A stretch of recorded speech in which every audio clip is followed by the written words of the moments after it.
I've got some troubling news about England's royal family. The palace corridors have always been full of secrets, but recently, something happened between Queen Camilla and Princess Charlotte that left everyone shaken. Freely, please let us not become. Witnesses say voices were raised, tempers flared, and even the staff froze where they stood. Why did Queen Camilla scream at Princess Charlotte, and how did Prince William react to this? Keep watching to find out. It was supposed to be an ordinary afternoon at Windsor.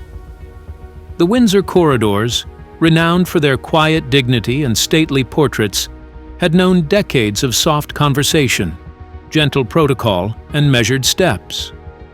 The East Wing, in particular, held many of those moments. Royal children being led on tours, staff moving quietly with trays, families gathering for private lunch. That morning, the plan was simple. A family lunch with no red carpets and no grand announcements or guests. Princess Charlotte arrived in a pink dress, soft and elegant, chosen by Princess Catherine to reflect both innocence and beauty. She moved through the East Wing, greeting staff, curtsying at doors, a child who knew both manners and the heavy walls that framed them.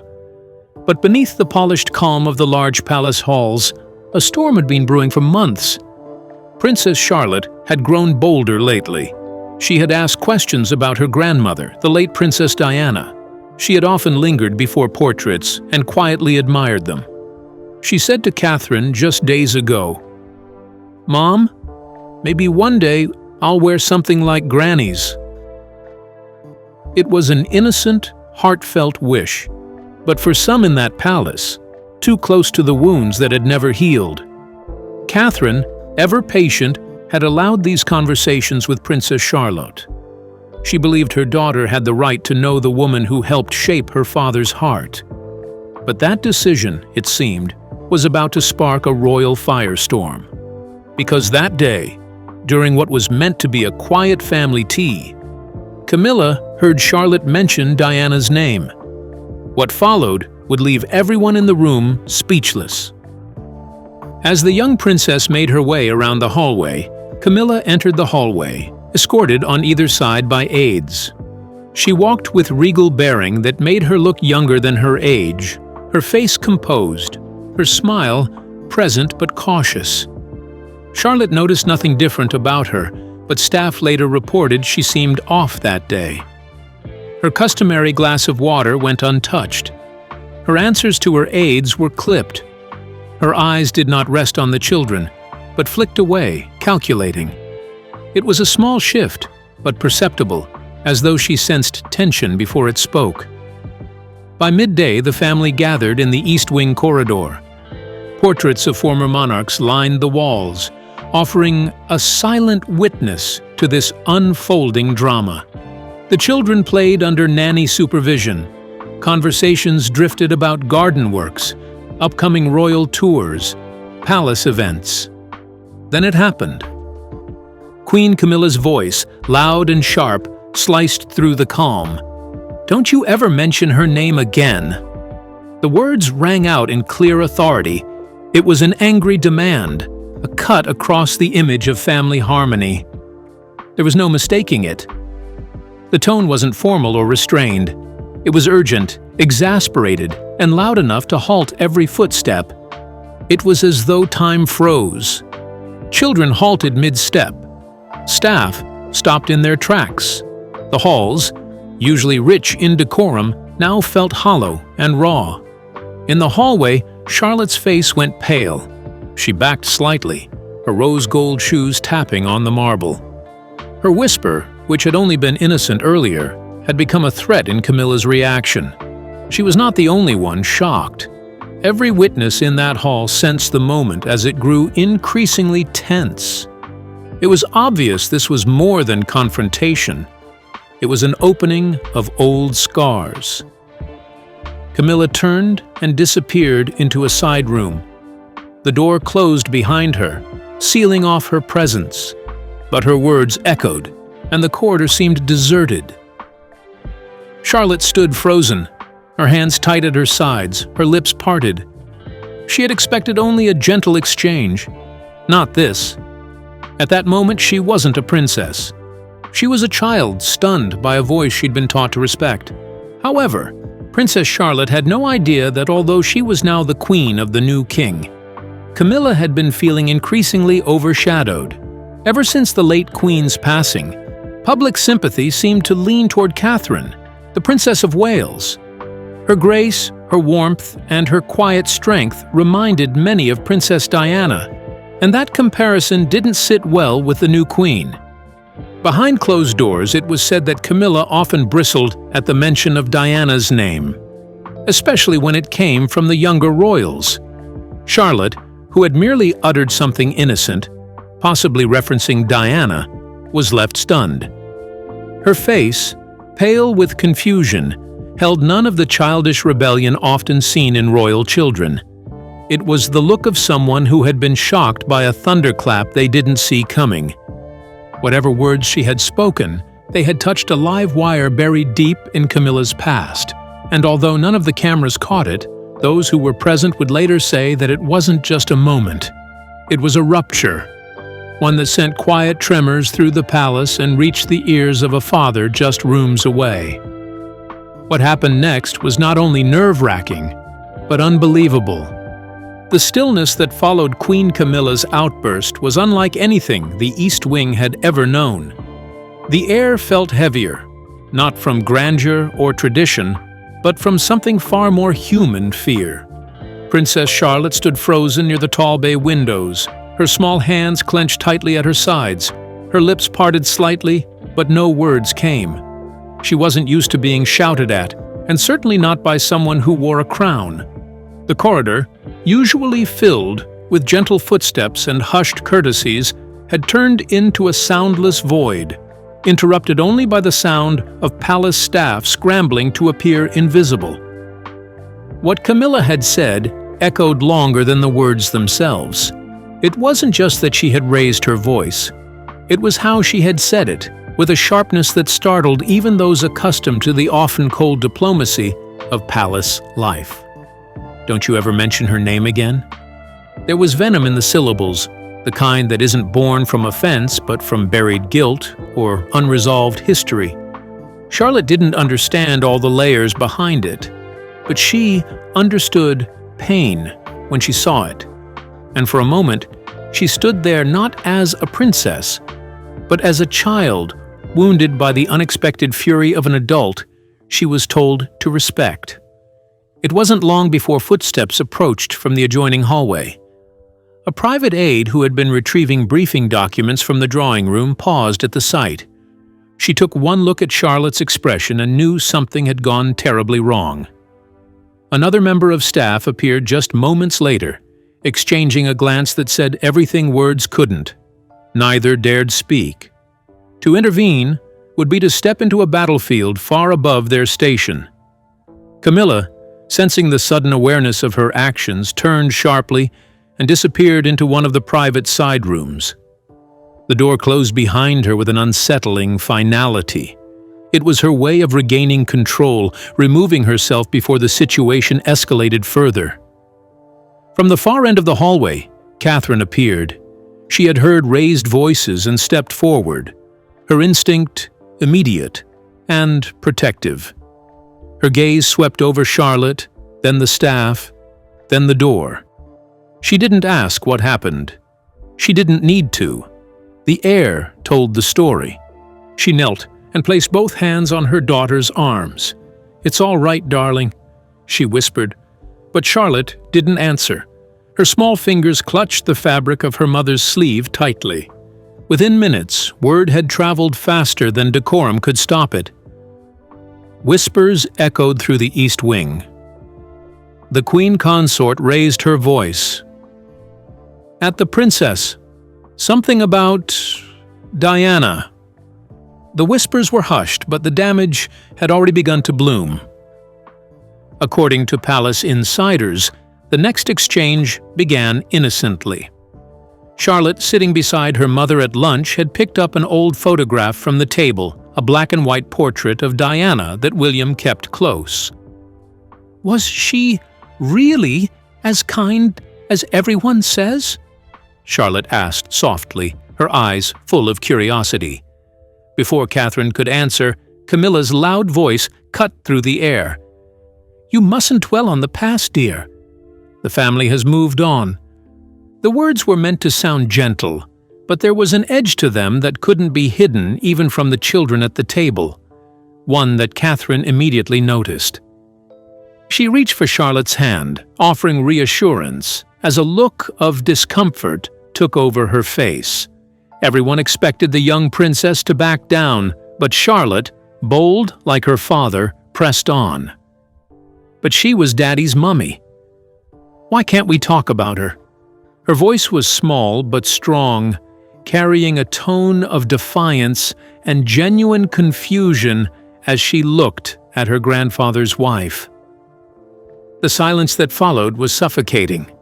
Camilla's expression hardened.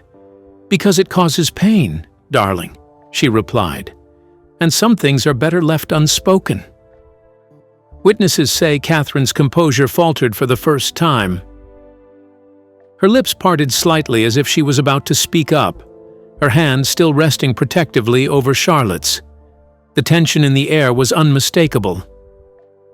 Then, in a voice that carried the weight of every restrained emotion, Catherine answered, "But sometimes, Your Majesty, silence causes more pain than truth ever could." The words hung there sharp, deliberate, and impossible to take back. At that moment, something shifted. Camilla's face changed with anger, and it was clear her next words would carry no love or gentleness. The damage had already been done, but that was only the beginning. Somewhere deeper in the palace, Prince William had just finished a scheduled call with the Prime Minister. His tone moments earlier had been composed and diplomatic, but as he exited the room and caught sight of his daughter standing alone, the atmosphere shifted entirely. He didn't need to ask what had happened. He saw it in Charlotte's eyes. The way she blinked rapidly, trying not to cry, as though holding back would somehow make her stronger. He knelt without hesitation and pulled her into his arms. Although the moment passed without a single word exchanged, something within him ignited. That scream from earlier and the reprimand had done more than startle a child. It had crossed a sacred line, and in a family bound by formality and guarded smiles, Prince William's next steps would break protocol in the most personal way imaginable. What began in a corridor was about to ripple into the heart of the monarchy. The sound of footsteps echoed down the corridor, firm, purposeful, and hard to mistake. Prince William had arrived, drawn by the tension that seemed to ripple through the palace. He entered the room to find Catherine and Charlotte seated together, Camilla standing stiffly near the window. The air was thick with unspoken words of anger. "What's going on here?" William asked quietly, his eyes moving from his wife to his stepmother. Camilla straightened. "Your daughter was speaking out of turn. I was simply reminding her of what's appropriate to discuss." But William wasn't buying it. His gaze lingered on Charlotte, who looked both confused and hurt. It was obvious to William that whatever Charlotte said had triggered Camilla. However, Prince William did not let go of his daughter for several long seconds.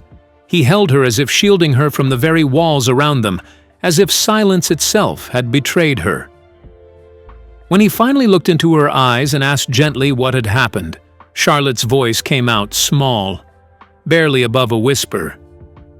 She didn't cry. She didn't tremble.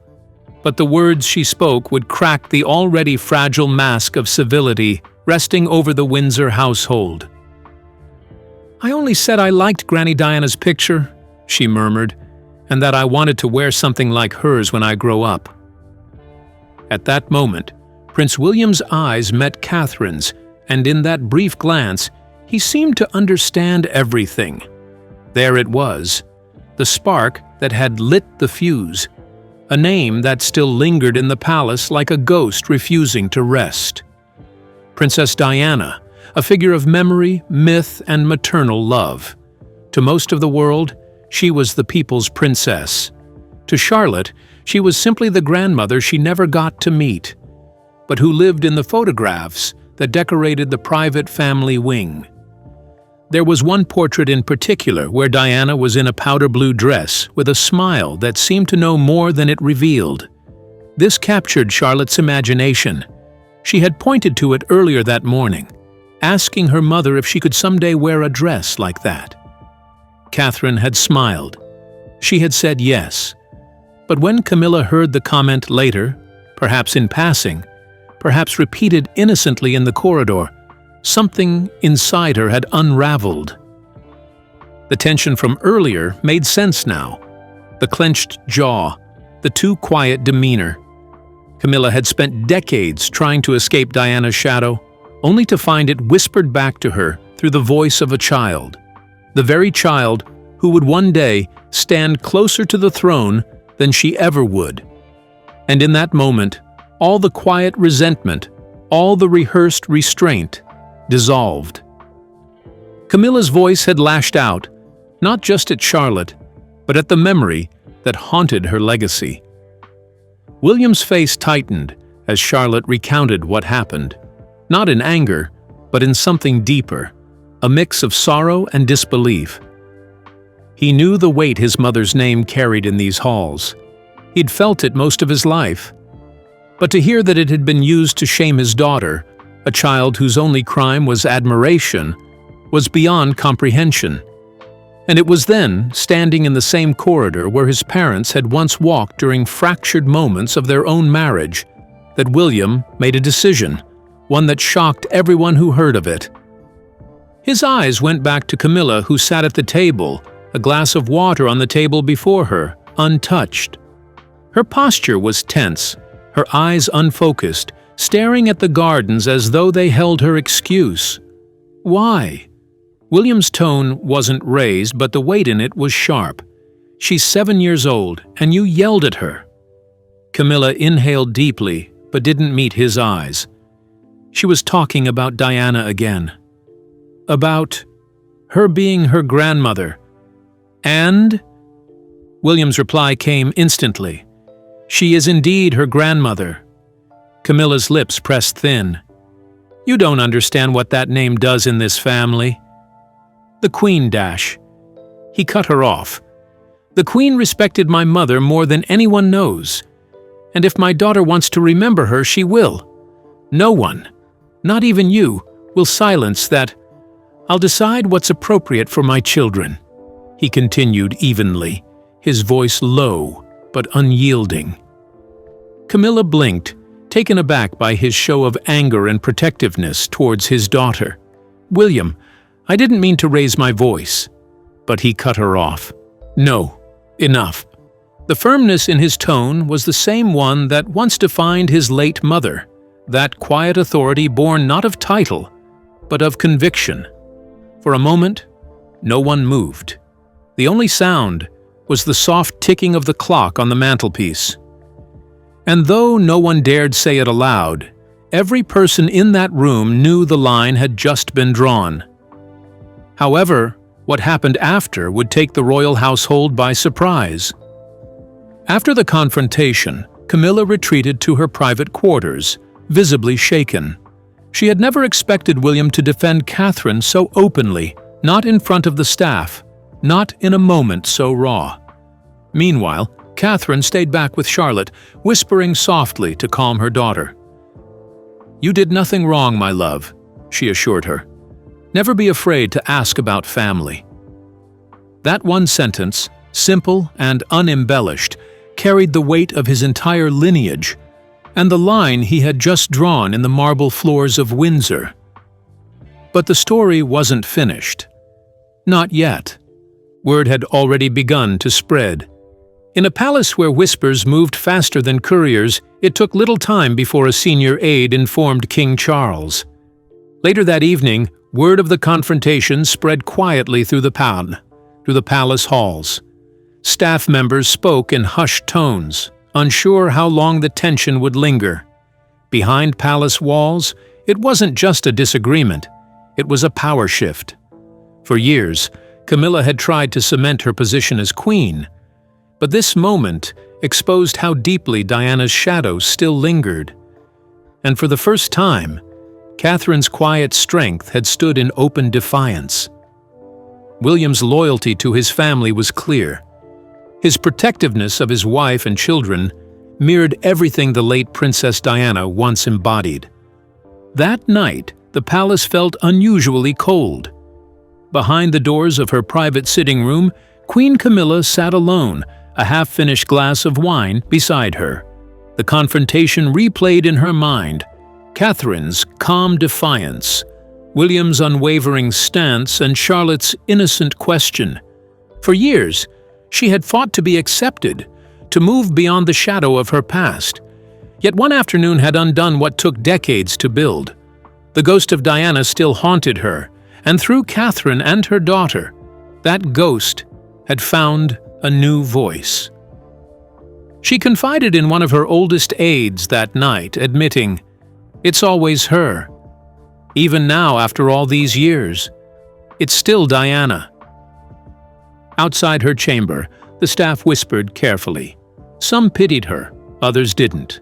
They knew how the public adored Catherine, how every photograph, every appearance, every word she spoke carried the same quiet grace that once defined Diana. Camilla knew it too, and that knowledge, more than anything, kept her awake long after the palace lights went dim. The monarch, caught between the expectations of the crown and the fractured emotions of his family, requested an immediate audience with William. It was less a royal command and more the weary call of a father desperate to keep his house from splitting down the middle. William didn't flinch. He agreed to meet, but he made one thing clear: Charlotte would not be attending any more gatherings where she could be left alone with Camilla. Not until a conversation had taken place. Not until the palace addressed what it meant to be family beyond titles and roles. When he entered the private salon where Charles waited, the air was already heavy with tension. The king stood by the window, hands behind his back, the way he always did when preparing to defend something difficult. He turned slowly as William entered, his face set in grim lines. "I heard there was an incident?" Williams's reply was calm. Charlotte was yelled at publicly for mentioning Mom. Charles's face shifted. The mention of Diana was still an open wound under decades of royal protocol. Camilla was shaken.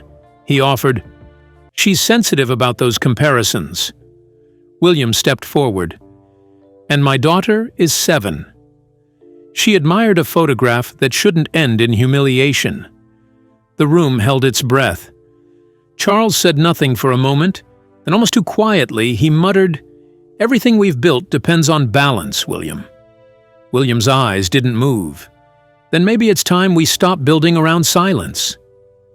It wasn't a rebellion, rather it was a plea delivered without raised voices or anger.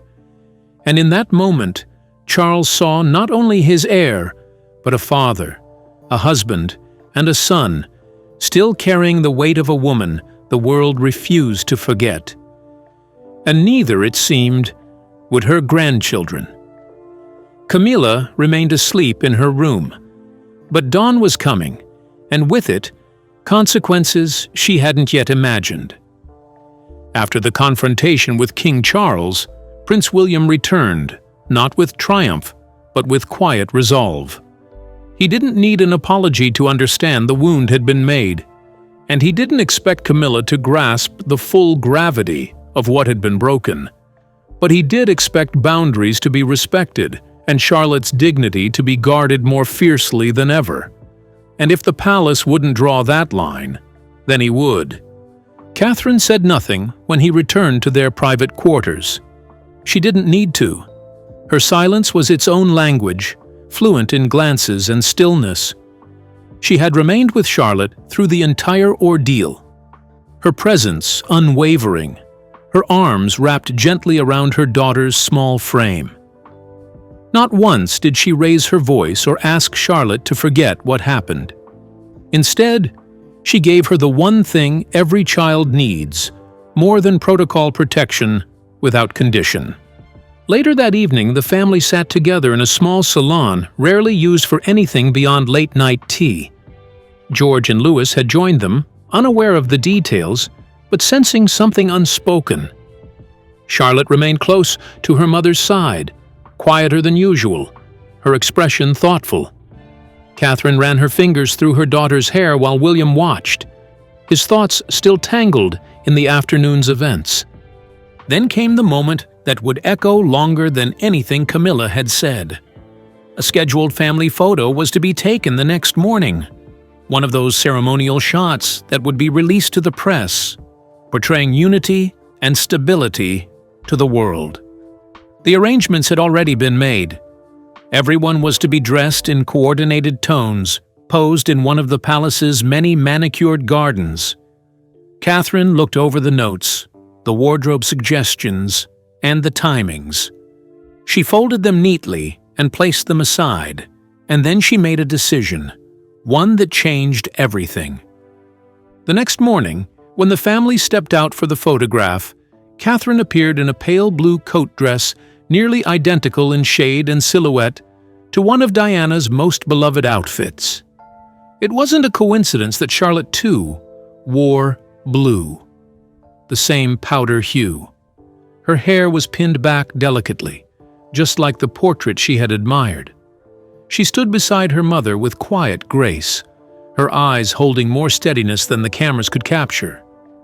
And though Catherine didn't look toward Camilla even once, her message echoed through the lenses, louder than words ever could. There was no confrontation. Yet every single one of them knew this was not just a photo. It was a mother's reply, elegant, controlled, defiant in its softness. Camilla, standing several feet away, dressed in cream, understood. She smiled for the camera, but her eyes didn't smile back. Something had shifted in the family portrait, and it was Charlotte in Diana's blue standing firmly behind it. King Charles caught in the middle. The photographs were published 2 days later. The world saw a smiling royal family united in pastels and polished posture. But those who knew how to look deeper saw the fracture. They saw the quiet distance between Camilla and Catherine, and the absence of warmth in the Queen Consort's gaze. By midweek, the press had caught wind of something unusual. A private family disagreement had reportedly taken place at Windsor, though details were scarce. Still, speculation spread fast. Royal correspondents began to piece together the clues. Catherine's poised appearance that paid homage to Princess Diana the day after, William's unusually tense demeanor, Camilla's sudden withdrawal from scheduled events. Soon, the tabloids were buzzing with theories. Was there tension between the Queen and the Princess of Wales? Did the argument involve Diana's legacy? No one could confirm, but everyone had a version of the story. The palace offered no response. They never do. But inside the gates, tension grew. Days later, when the tension had become impossible to ignore, Camilla requested a private meeting with William and Catherine. The gathering took place in Clarence House, behind the heavy doors that had seen countless royal reconciliations before. Camilla's tone was measured, her voice softer than before. She spoke of misunderstandings, of emotions running high. William listened carefully, but his expression remained steady. Catherine nodded politely, never once raising her voice. The incident was never addressed directly again, not by King Charles or Camilla, not even by the press, which had already turned its attention to other royal headlines. But the silence said enough. Within that silence, new rules began to form. Invisible to the public, yet unmistakable to those inside. However, that was not the end of it. Princess Charlotte was no longer left alone in Camilla's presence. Every engagement was reviewed twice. If Camilla was scheduled to appear, either William or Catherine was always close behind. It became routine, as if it had always been that way. but those who had served the family long enough knew better. They remembered the days when Charlotte would walk freely down the palace halls, curious and bold. Now there was a caution in her steps, a quiet glance over the shoulder that hadn't been there before.